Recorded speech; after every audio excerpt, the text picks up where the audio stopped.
Hello world, welcome to the 96th climate change emergency protest here in a remote location this time in Maine, which is one of the states in the United States.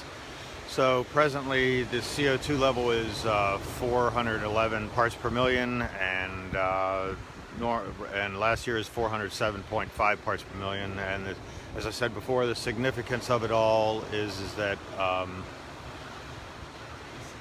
stable growing environments are usually had been in the past for humans from 200 parts per million to 280 parts per million.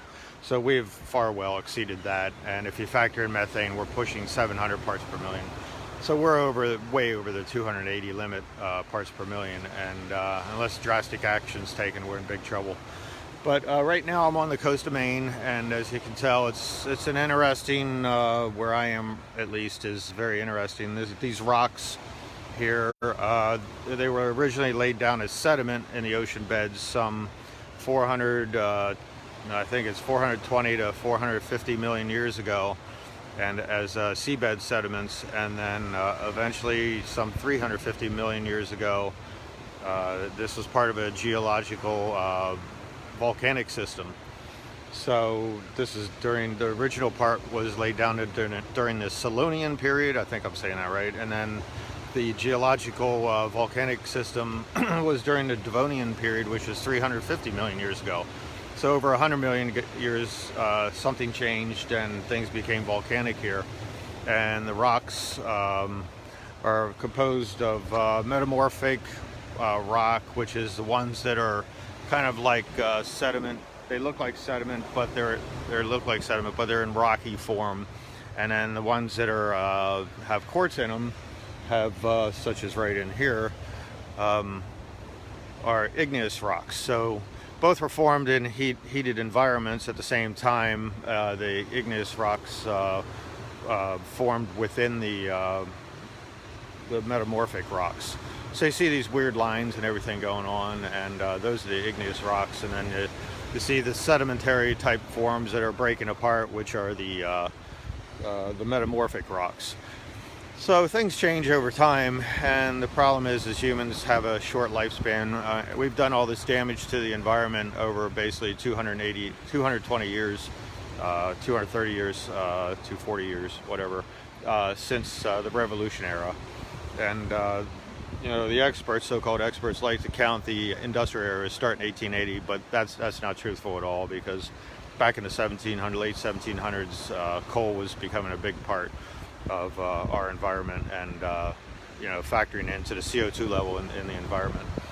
So it's let's call it 230 years ago that we started destroying things, and this is where we are right now. Even though I'm in amongst all these rocks that are old, we have some trash like crab pots, and you can tell humans came about and have factored in here as well, with plastic and everything. But in long-term event, Earth will recover from us and go on. The question is, will we be willing to stay here with Earth?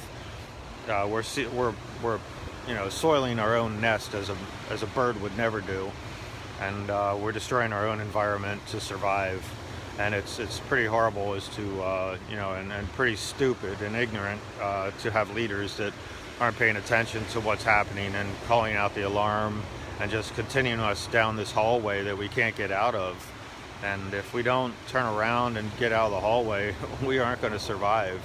It's a horrible situation. I realize everyone's under this extreme pressure with coronavirus and politics and everything, but all this is going to pale compared to what's coming with climate change. And we'll look back at the coronavirus days as being the good old days, where you could kind of get away from things for a little bit and sort yourself out, and then get back to the news or back to your loved ones who are sick or whatever. And right now we're on a path to destruction, and it's by far, way far time that we all wake up. Many children in Europe are calling for action, and they're seeing the numbers, and children, I mean, like 18-year-olds, 17-year-olds. And they're calling for action, immediate action by the European Union to get on it and get to it. But right now it's not happening, and it's not going to happen. The reason why I was doing a broadcast early was because I was trying to catch the sunrise, but today it's cloudy, and the sun will come out in about an hour or two, but by then it's already well up. But isn't every day a sunrise for you? Isn't every day a new beginning? We can change our ways, but we need to do it immediately, and every day becomes more and more imperative. These are a test that we aren't studying for, and the test is coming. And when the test taker hands out the final test to put down your answers, we don't even know what the questions read. It's just, not only do we not have the answers, we don't even know what the questions are reading, or what they're about, or how to read them. It's in some foreign language that we'll have no idea how to interpret what's happening. And the fault of that lies with the politicians and the media and with you and me, in that we're not doing our homework, and we really need to get on top of things and do the research and listen to people talking about what's happening with climate change. And then after this talk is over, go out and get on the internet or whatever and do your research as to what's really happening, such as go down to this web page here, and read the articles that I posted. And then after you're done reading those for the last 6 years, do your research on YouTube and different things, and don't pay attention to MSDNC or Fox Television or anything like that. They're propaganda networks, and they're not doing you any favors. They say they have experts on talking once every 10 years about what's happening with climate change, but in reality, these people aren't experts. They don't know what's truly happening, and it's highly suggested that you get away from the mass media and start doing your research and hit multiple forms of media that give you a wide variety of reporting. There is more than the United States. There is more than Europe. People are going through hell on islands right now with flooding. Indonesia's going under, sinking, and also having floods there as far as sea level rise. And Central Africa is going to burn up, basically. They're going to heat up, and they won't be able to survive. You got the Amazon turning into a savanna. They're at a tipping point now where there's so many fires and everything going down that the Amazon can't hold on. Once you get, it's a fragile ecosystem, even though it's so large that things are being affected already, that they're having droughts or floods or fires or whatever, and nature is giving us warnings. California, these are extreme warnings that and the West Coast that you're going to have you have the fires, and it's nature saying things are going out of control, out of whack. And like someone who has a fever, and Mother Nature is trying to shake us off, trying to get a fever and make us realize that she's not going to put up with this any longer. And unless we comply and go with her teachings, such as staying good with the environment and trying to live within the environment rather than destroy it, we will not survive this situation. And to think otherwise is ludicrous. You can't expect miracles and things. You got to do you can expect hope for a miracle, but that's a long-range punt. And it's rather than do the homework and do the basic things that are needed, we all need to straighten up and realize that our time here is limited.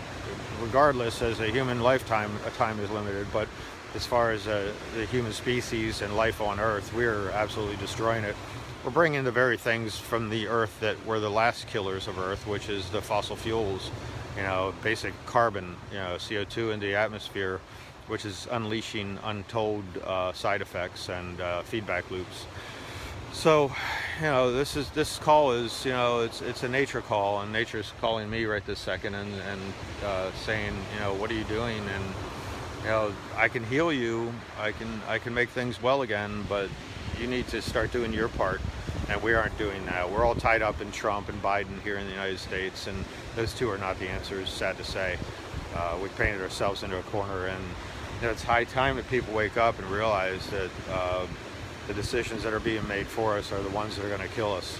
And you need leaders that are in charge and scientists that actually know what they're talking about, not giving namby-pamby answers and not giving you the real truth as to how dire this situation is. So, I'll be doing a talk next week, next Friday hopefully, and that'll be number 97, and I'll be seeing you then. Okay, thanks for hanging in there, and I'll give a final scenery as to the coast of Maine here, and then I'll move on for my day. All right.